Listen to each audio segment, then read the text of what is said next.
In Movies and Money, Universal Studios faltered with the debut of The Fall Guy. Our movie man, Erik Childress, founder of the Movie Madness podcast, has the details. Erik, what happened? Ryan Gosling and Emily Blunt, both amazing actors. Well, the explanations are as varied as the Joker's origin story from Batman. Seems everyone has a take as to why The Fall Guy came up just so short last weekend, went under $28 million. Was it because Ryan Gosling and Emily Blunt are not big enough to carry a $130+ million production? Does anyone care or remember about the Fall Guy TV show? Is it not a big enough movie for people to just not wait for it on streaming?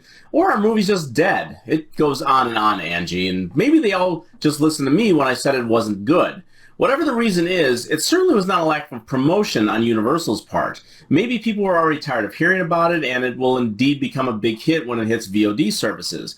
The Fall Guy is not exactly original, but there was at least hope that the appearance of a fun popcorn movie with two attractive stars would provide a little callback to the day when movie stars could still open a film in the face of the usual IP suspects. As it goes, the odds are against this film hitting $100 million and could result in the studio suffering their biggest loss since the mega-budgeted Fast X last year. Disney shares are in focus as investors and traders are watching that stock struggle after the company's earnings release. Here's a peek at the newest Disney film, Kingdom of the Planet of the Apes. In their time, humans were capable of many great things. They could fly like eagles fly. They could speak across oceans. But now it is our time.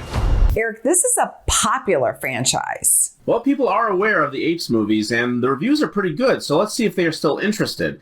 Yes, I do believe it will open to more than The Fall Guy. The prequel trilogy, which rebooted this franchise from 2011 to 2017, grossed over $1.6 billion for 20th Century Fox at the time.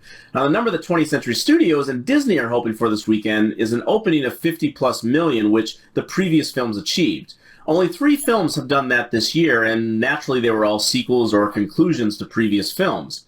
It has been 7 years since audiences revisited this world, and if interest does indeed wane, we could be talking about another disappointment this time next week.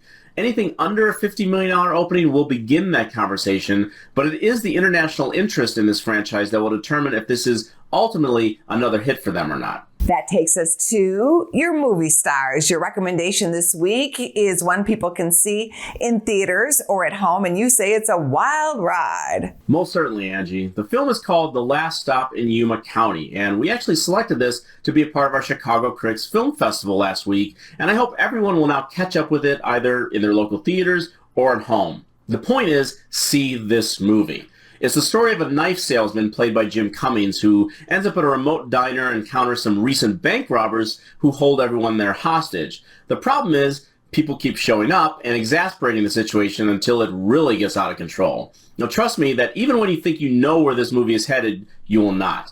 A lot of people will throw out names like the Coen brothers and Tarantino, but they had to make debuts like this too, and director Francis Galuppi has made a heck of a feature debut and was recently named to helm a new Evil Dead film as well. Now, based on Yuma County, I certainly can't wait for that, but in the meantime, this is a gem of a comic thriller that is a lot of fun, and I hope everyone will check it out. Thanks, Erik. See you next week. Thank you, Angie. Go to businessfirstam.com for where to see our show on TV.